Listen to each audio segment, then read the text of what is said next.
እሱን እንደ ቀልድ እየሰማው ነበር። እንዳጋጣሚ እኔ ሁለት ልጆች እናት ነኝ ብያለሁ። 5 ወደ 6ኛ ዓመቴ ነው ትዳር ላይ አሁን አረባ ጋር ነው ያለሁት እና ይሄን እየሰማው ዝም ብዬ አንድ ሰሞን ባለቤቴ ትንሽ ቀየረ ለወጣ እንዲመጣ እንዲሄድ እንዲ ምናምን ሲሆንብኝ እንዲህ ልጅ ምን ነው ሰላም ነው እንዲግራ ገባኝ። ከዛ ከጓደኞች ጋር እንዲህ ስንሰበሰብ ለምን አትሞክሪውም? ቻንስሽን ሞክሪ። አንድ ከራስሽ ጥርጣሬ ትወጫለሽ፣ ሁለተኛ የሱንም ሁለት ልቦንሽ እሱንም እንትን እያልሽ አንቺ ራስሽም እየበደልሽ ከምትኖሪ ጥለፊ አሉኝ። እውነት ነው የምልክ ወላሂ ሐቂቃ ጥለፊ ሲሉኝ እንዴት አድርጌ ልጥለፍ አልኳቸው። ከስላቸው እንዲህ ደውይለትና እዚህ አካውንት መክፈት ፈልጌ ነበር፣ ስትከፍቺ ኮድ ይፈልጋል። አካውንት መክፈት ፈልጌ ነበር እና ኮዱን ላክልኝ በአንተ ቁጥር ነው ምናምን በይዋለኝ። እኔ ወይ እነሱ ያሉኝን ሲስተም ተጠቀምኩና ደወልኩኝ። ደውዬ በጣም በፒስ እያወራሁት እያለ እሱም አልነቃም። ከዛ እያወራን እያለ ልጆቼን አወራውና ምናምን አወራና ከዛ የሆነ ቁጥር ወዲያውኑ ይዛኛው ኢሞ ላይ እንትን አልኩና ገባውና ቁጥሩን ካስገባው በኋላ የሆነ ቁጥር ደረሰ ካልኩት ኧረ ምንም አልደረሰኝም አለኝ። በኋላ ደውልሻለሁ ሲለኝ ብዬ እረር ብዬ ጮኬ ምን ቢሆ ከማፈጥሬ ኮዱን ተቀበልኩና አስገባው። እሱን ቻው አልኩና ወጣው። ቻው ብዬ ወጣውና ኮዱን አስገባው። ኮዱን ሳስገባ መቼም የቤቴን ገበና ነው አደባባይ ወጥቼ እያወራሁ ያለሁት። ግን ቤተሰቦች አውጥቼ በነገራቸው ስለማያምኑኝ ነው። ዛሬ አንተ የምትለኝን ከአላህ በታች በቃ በራሴ ወስኜ ስለተነሳ ነው አንተ ጋር የመጣሁት። ከዛ በአንዴ ግግግ ብሎ የሀገር ሜሴጅ እኔ ውስጥ አይገባም። አሌክስ አላህ ምስክሬ ነው፣ ሆድ ቁርጠት ያዘኝ በገዛ እጄ ማለት ነው። ገና ሳላነበው የተላላኩትን የሆኑትን ነገር ሳላይ ሆዴን ሲቆርጠኝ ይታወቀኛል። ልብስ እየተኮስኩ ነበር። ቁጭ አልኩኝ ትንሽ ደቂቃ ቁጭ አልኩና አንዷ ውስጥ የመጀመሪያ ውስጥ በጣም ብዙ ሜሴጅ ያለው ገባውና ቁጭ ብዬ ማንበብ ጀመርኩ።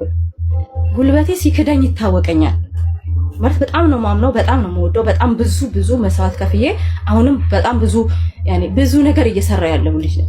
ከዛ አንደኛዋን እንደምንም ብዬ ጨረስኩኝ፣ ሁለተኛዋን ጨረስኩኝ፣ ሶስተኛዋን ጨረስኩኝ፣ አራተኛዋን ጨረስኩኝ። 4 ሰው ማለት ነው። 4 ሰው አንደኛው አብራው ነው የምትሰራው። ቼት እያረገብኝ ነው ማለት ነው። አንደኛው አብራው ኖርማል በቃ እንትን ነው ላይፍ ነው በቃ ኖርማል ነው። አሁን ይሄ የሷ እንትን ነው። 3 እዚህ ዱባይ ነው ያሉት። አየው ከዛ በጣም አመመኝ ማለት የሰው ልጅ ሲደነግጥ ለካ ከልብ ሲደነግጥ ሁሉ ነገር ይጠፋብሃል።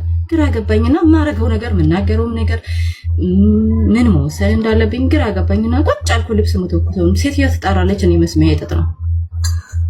ከዛ ስልኬን አስቀመጥኩኝና ወደ ታች ወረድኩና ቁጭ ብዬ ማሰብ ጀመርኩ። ብለው ባወጣው አሁን ምን ልበል? እንዴት ላድርግ? ይሄ ልጅ ወድሻለሁ፣ አፈቅርሻለሁ፣ ልሞት ነው እያለ ነው። ከአንቺ ውጪ እያለኝ ነው። ልጆች አለን።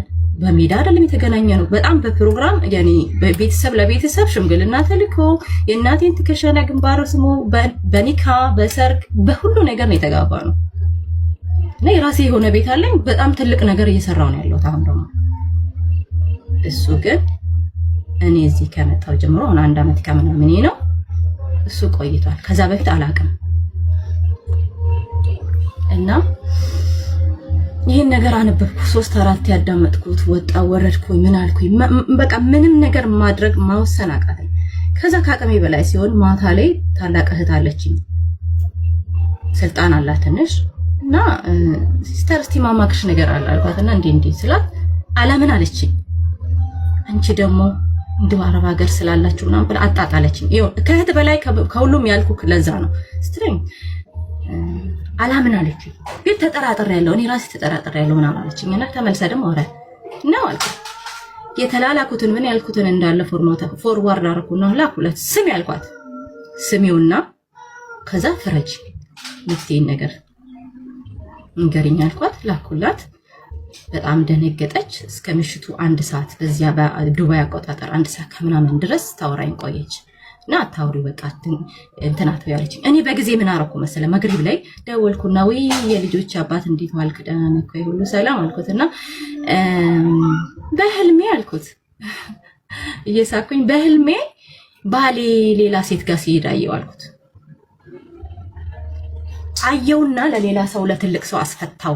ሳስፈታ እነዛ ትልቅ ሰዎች ምን እንዳሉኝ ታውቃለህ አልኩት። እንትን ምንድነው ይሄ እንደዚህ አይነት ነገር ጥሩ አይደለም፣ ግን የሆነ ውስጡ ያለ ነገር ሊኖር ይችላል፣ ግን ብታዋዩ ጥሩ ነው ብለው አሉኝ እና ምን ይመስልሃል ብያልኩት ስለው ኧረ አለ በእምነቴ ማለ ተገዘተ ልበል በክርስቲያን እኔ አላቅም እንግዲህ እኔ ሙስሊም ነኝ። ያልማለው ህይወቴ ህይወት አይሆን እንደው ይሄ ጨለማ አይንጋልኝ ልፈለጥ ልቆረጥ አለ። ከዛ ተመልሼ እሱም ድምፁን ከሰማው በኋላ ቀጥታ አይደለም በድምጽ ነው ሴትዮ አለች እያወራ ብቻዬን ሳኩኝ። አሁን ይሄን ድምጽ እሱ እያወራ ያለውን የተላላከ ያለውን አብረው ተኝተው ቻው ተባብለው ሲለያዩ ሁሉ የነበረውን ድምጹን ሁሉ መልሼ ልላክለት?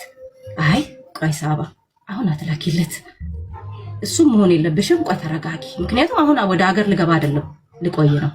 ለዛ ለምን እዚህ ጋር ያለውን ነገር ስገባለሁ እየታውኩኝ አሁንም መልሼ እኔ እኮ አምንሃለሁ እንዴት እንደምወድ ታውቃለህ፣ ህይወታችንን እንዴት እዚህ እንዳደረስን ታውቃለህ፣ አሁንም ደግሞ እየሰራ ያለውትን ነገር ታውቃለህና እናም ስለ አራው አንቺ እዛ እየተቃጠልሽ የሰው ሀገር እየተቃጠልሽ አላህም ይጠይቀኛል እና እንዲህ አላደርግም። እኔ እዚህ ውስጥ የገባሁት አሌክስ አላህ ምስክሬ ነው ልጆቼን አገናኘው በምለው ሰዓት እኔ ስራ የለኝም ወይ በቃ አንቺ ስልክ ብቻ አስጠብቅና ወይ ይለኛል። የደወለ ነው